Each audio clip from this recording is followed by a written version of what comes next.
नमस्कार विद्यार्थियों, आज मैं आपके सामने उपस्थित हूँ एक नए पाठ के साथ। पाठ 5 बसंत गीत। बसंत ऋतु, यह कविता एक बहुत ही सुंदर कविता है और इस कविता को कवि ने बहुत ही सुंदर ढंग से प्रस्तुत किया है। तो आइए हम जानते हैं कवि के बारे में और उसके बाद फिर कविता के अर्थों को।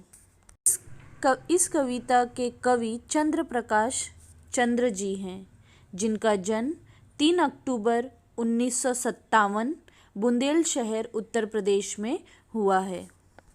इनकी रचनाएं ख्याल ऊपर और ऊपर, लघु कथा, टेलीफिल्म, गीत, बाल गीत आदि है। चंद्र प्रकाश चंद्र जी कवि, लेखक, निर्देशक, अभिनेता, बहुप्रतिभा के धनी हैं। इन्होंने विभिन्न पत्र पत्रिकाओं में लेखन किया है।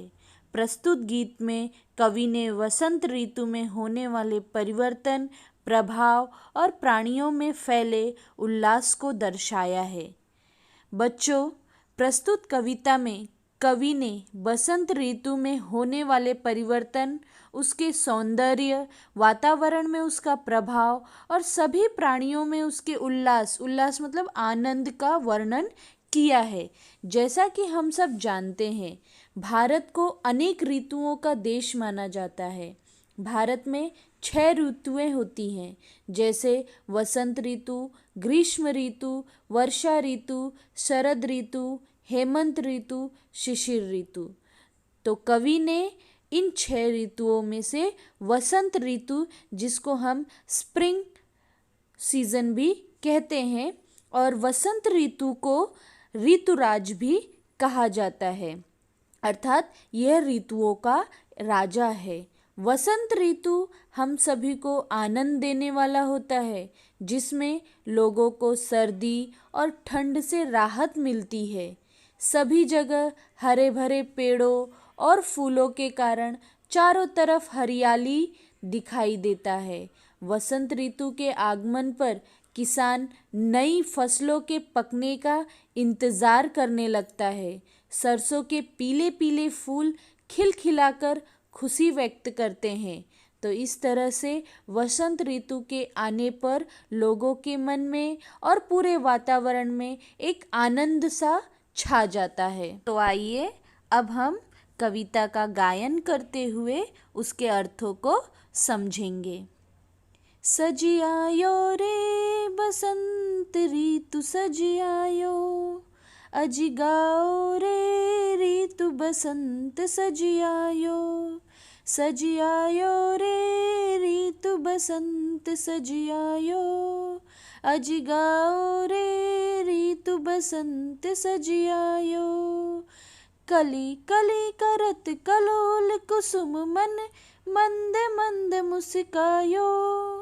गुन गुन गुन गुन गूंजे मधुप गन, मधुमंद मकरंद चुरायो। अब हम इसका अर्थ जानेंगे। सजी का अर्थ होता है सजाकर या सजकर आना। आयो अर्थात आना। ऋतु आपको पता है सीजन होता है, और यहाँ पर कवि कहते हैं कि सजी आयो रे ऋतु बसंत सजी आयो, यानी जो ऋतु बसंत है वो सज कर आया है। अजी गाओ रे ऋतु बसंत सजी आयो, इसीलिए हम सबको मिलकर क्या करना चाहिए, गीत गाना चाहिए, क्योंकि ऋतु बसंत जो है वो आ गया है। कली कली करत कलोल कुसुम मन। कली का अर्थ होता है जो फूल खिला हुआ नहीं होता है, उसे कली कहते हैं। कलोल का अर्थ होता है क्रीड़ा यानी खेलना। कुसुम अर्थात फूल, मन अर्थात हृदय, मंद मंद यानी धीरे धीरे, मुस्कायो मुस्काना यानी हंसना। तो यहाँ पर कवि कहते हैं कि जो कलियां हैं बसंत ऋतु में जो कलियां हैं वो खेल खेल रही हैं मन ही मन में, और धीरे धीरे मुस्कुराते हुए पूरे वातावरण को क्या कर रही हैं, अपनी ओर आकर्षित कर रही हैं। गुनगुन, गुनगुन गुनगुन गूंजे मधुप। मधुप का अर्थ होता है भौरा। उन फूलों पर वसंत ऋतु जब आता है और चारों तरफ जब फूल खिले हुए होते हैं तो उन फूलों पर क्या मंडराता है? भौरे जो हैं वो मंडराते हैं। और मकरंद, मकरंद का अर्थ होता है फूलों का रस। मधु, मधु यानी मीठा यहाँ पर, और मधु का अर्थ होता है शहद, और शहद क्या होता है? मीठा। लेकिन यहाँ पर मधु जो है वो मीठे के अर्थ में लिया गया है। तो जो फूलों का जो रस है वो मीठे मीठे रस को भौरे क्या कर रहे हैं? चुरा रहे हैं। और ये सारी चीज़ें हमें कब देखने को मिलती है? इसी वसंत ऋतु में देखने के लिए मिलती है। तो इस तरह से कवि ने फूलों के माध्यम से और भौरों के माध्यम से वसंत ऋतु जो है उसका वर्णन किया है।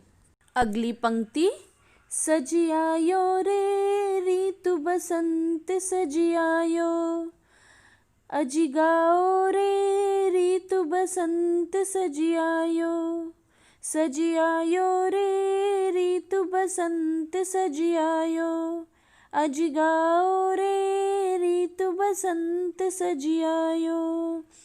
बन बन बाग बाग बगियन में सुहनी सुगंध उड़ायो, ठुमक ठुमक मयूरा नाचत गीत कोयलिया गायो।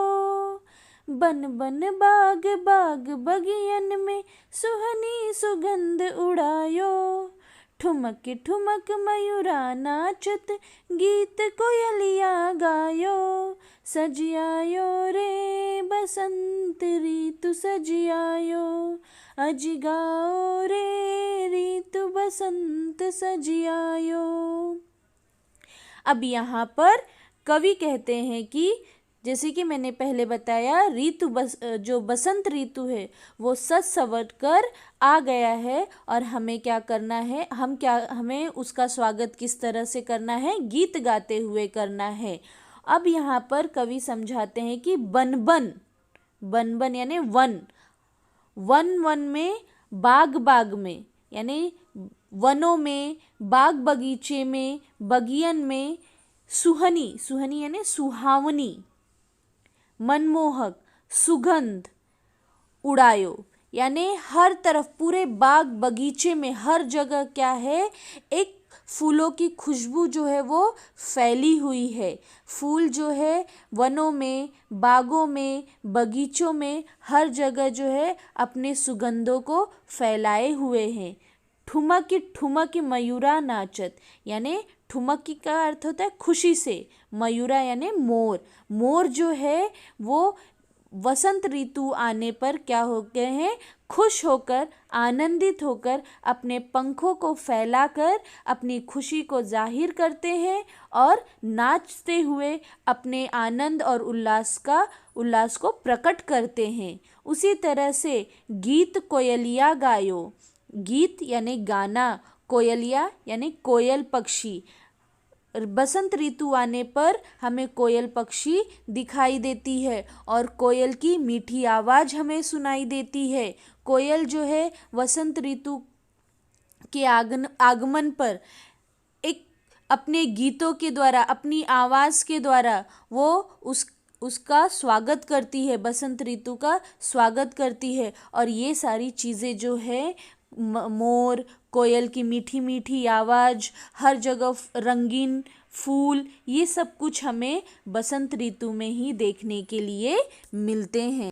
अगली पंक्तियाँ हैं, सजियायो रे ऋतु बसंत सजियायो, अजिगाओ रे ऋतु बसंत सजियायो, सजियायो रे ऋतु बसंत सजियायो, अजिगाओ रे ऋतु बसंत सजियायो। पीली पीली सरसों फूली अरु बोर अमवा पे छायो, हरी हरी मटर बिछौने ऊपर अमित रंग बरसायो। पीली पीली सरसों फूली और बोर अमवा पे छायो, हरी हरी मटर बिछौने ऊपर अमित रंग बरसायो, सजियायो रे ऋतु बसंत सजियायो, अजी गाओ रे ऋतु बसंत सजियायो। अब यहाँ पर कवि कहते हैं कि जैसे कि ऋतु बसंत सज संवर कर आया है और हम सभी जो है उसका स्वागत गीत गाते हुए करते हैं। तो यहाँ पर कवि बताते हैं कि पीली पीली सरसों फूली, कैसी बसंत ऋतु के मौसम में ही जो सरसों का फसल है वो उसकी पैदावार की जाती है। पीली पीली हर तरफ जो है वो सरसों की फूल जो है पीले पीले कलर की दिखाई देती है। अरु बौर अमवा पे छायो, अरु मतलब और, बौर मतलब आम की मंजरी यानी जो टिकोरा होता है छोटा छोटा, अमवा यानी आम के पेड़ों पर जैसे कि बसंत ऋतु जब आता है तो आम के वृक्षों पर जो है छोटे छोटे फल जो है वो लगने शुरू हो जाते, जिसे हम टिकोरा भी कहते हैं, वो आम के वृक्षों पर दिखाई देने लगते हैं। हरी हरी मटर बिछौने, अर्थात यहाँ पर कवि कहते हैं कि किस तरह से खेतों में मटर जो है हरे हरे मटर जो है वो बिछे हुए हैं, ऐसा लग रहा है कि एक हरियाली चारों तरफ छाई हुई है।